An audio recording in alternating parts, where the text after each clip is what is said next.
Okay, we have a treat for you guys. This is our third matchup that we'll be speaking about. Our Lord Commander Ryan Brissett. Mr. Goodell himself. Yes, sir. He's a little better than Goodell. I mean, I guess, but who isn't better than Goodell? Yeah, Jesus right. Christ, it's not He's much. the goddamn devil. Goddamn devil makes me sick. Versus J-Town, JMoney, Justin.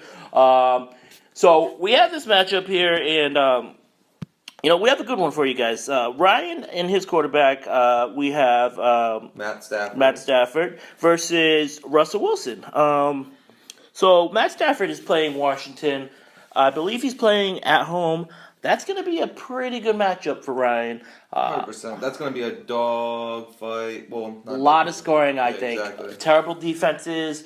Quarterbacks that throw a lot of interceptions but love to sling it. To tell you the truth, Stafford hasn't been throwing that many interceptions. Not this year. With that new offensive coordinator, I know I said it multiple Jim times. Bob Cooter. He's been killing it, and Russell Wilson has been, just pretty unspectacular this year.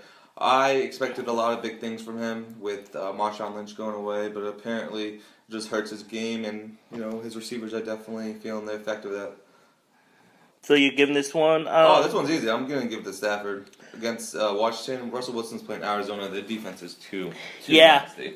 They're also, Russell Wilson is on the road also, so, that's going to be tough on him. Against Arizona, they showed that, they were only playing the Jets, but still, Jesus Christ, it's only the Jets. But still, they look good. And then we had Matt Stafford against, the Washington Redskins at home. Very prolific offense. He can throw it to anyone. Golden Tate had a great game last week. If not, then he'll give it to, Ebron, I believe, is coming back. Hopefully. You got Marvin Jones. There's a lot of guys, and I think this is helping him. Justin Forsett now. Justin Forsett. He's just going to... Pick up of the week. Yeah, he's going to open that defense up wide. So I give this one to Ryan's team and Matt Stafford. Next up, we have the underperforming bust that is Todd Gurley and Mark Ingram versus Jay Charles coming back from that injury and C.J. Anderson. Robert, you want to take this one? Yeah, so Jamal Charles, got in the end zone last week, but so did, Nia Davis? No, Spencer Ware. Spencer Ware got in twice. Yes. So, you'd think it would be Charles's, role to just be the elite running back that he always is, but I think they're just going to convert to more of a split carry. Yep. So both of them, they're going to produce just because they have a good line, and they're playing in New Orleans, so that gives them a huge benefiting factor. But yeah, Todd Gurley has been a huge disappointment. He was on my do not draft radar or list. Wow. Well done for you. Yeah, Imagine if I got Allen Robinson instead, so he sucks too. So what are you gonna do? Yeah. But Mark Ingram, he's a solid play. C.J. Anderson, I think, will turn around. Even though it looks like they're doing a split carry thing over there with Devontae Booker. But looking at these matchups, I'm gonna have to give the edge to. I'll give it the edge to our Lord Commander, Mr. Ryan Brissett. Our fearless leader. So let's start off with Ryan's team and Gurley. Very underperforming. He's been consistently mediocre the last 4 or 5 weeks. I've been looking at it because I tried to trade for him in another league. He's got about 13 to 15 points. He's a solid number 2. He's a solid number 2. Great flex. Excellent fourth through 7th round pick in the draft that you should have drafted him.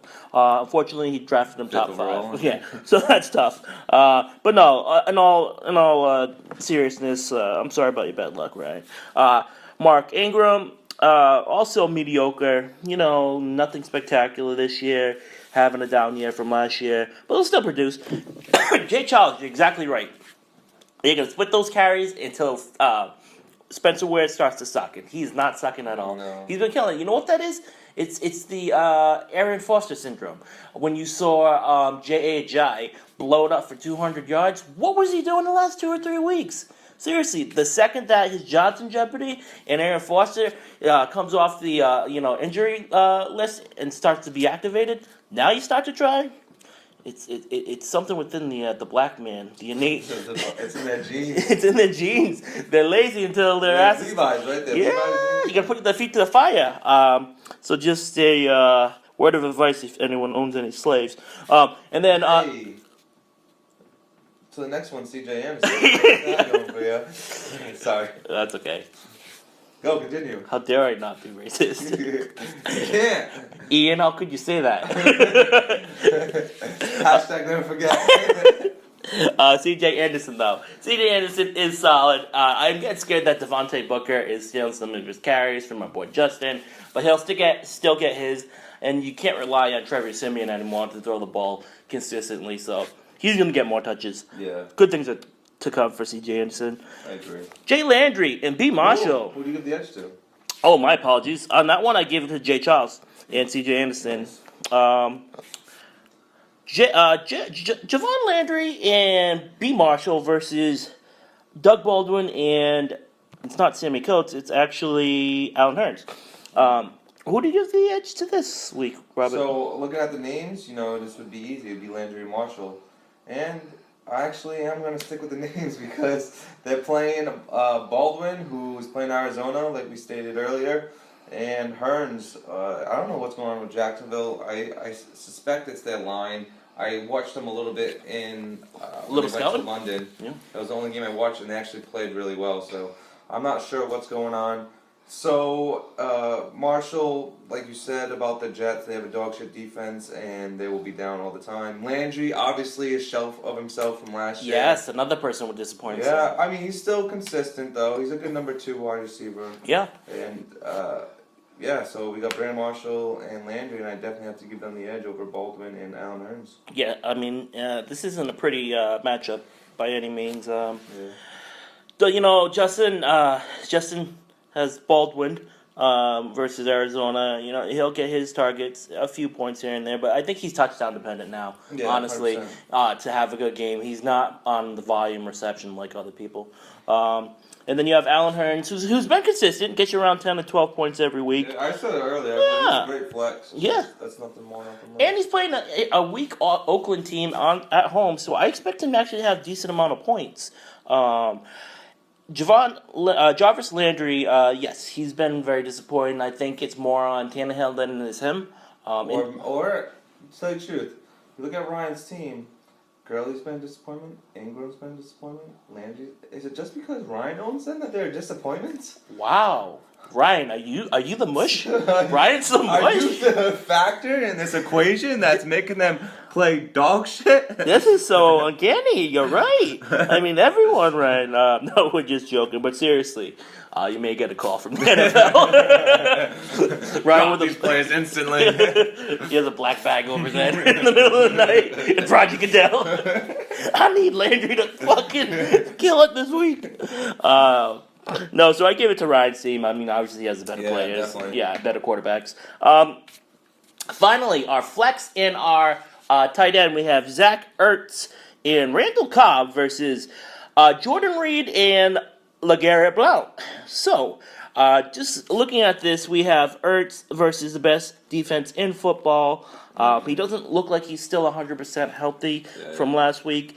We have Cobb, though, who Ryan stole straight up from Frank Z as a throw-in. Yeah, the fill-in. I was going to say the fill-in. You're like, yeah, please take him. You definitely... And take D'Angelo Williams, so when Le'Veon Bell snaps his leg, you have Take them all, Ryan. Take them all.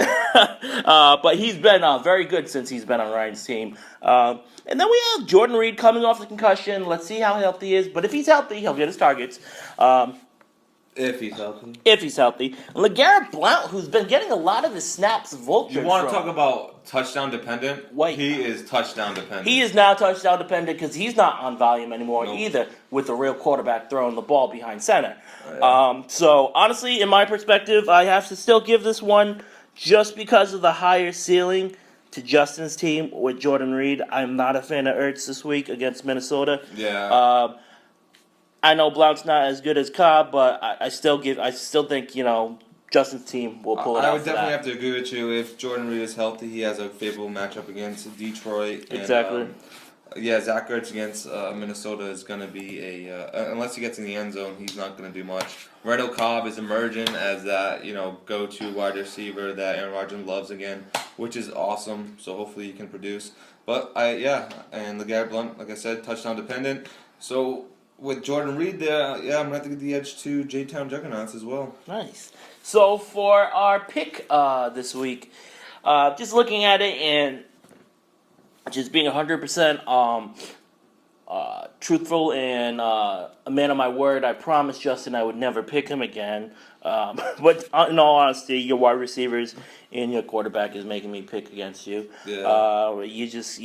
I think Ryan gets his third win of the season. Exactly. And pushes for the number 1 seed in the Hillary division. That's my pick as well. So congratulations, unanimous pick for Ryan, and you know what? Unanimous picks too. They make you a suck a dick.